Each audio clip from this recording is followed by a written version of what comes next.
Serikali ya Tanzania imesaini mkataba na benki ya Exim ya nchini Korea utakaowezesha kupata mkopo wa dola za Kimarekani milioni 63.4, fedha ambazo zitaiwezesha serikali kutekeleza mradi wa umeme kutoka Iringa kwenda Shinyanga pamoja na mradi wa ujenzi wa chuo cha tiba na sayansi cha Muhimbili. Leo tumetia saini mikataba miwili.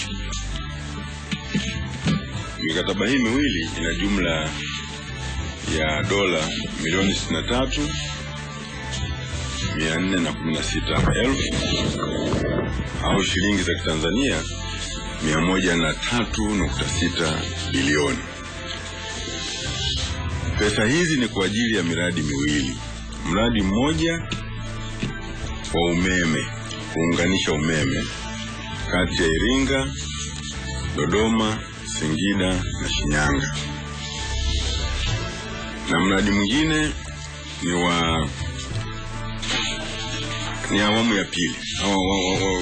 Wakorea walishatoa awamu ya kwanza ya mkopo kwa ajili ya chuo kikuu cha Muhimbili na hasa Mloganzila.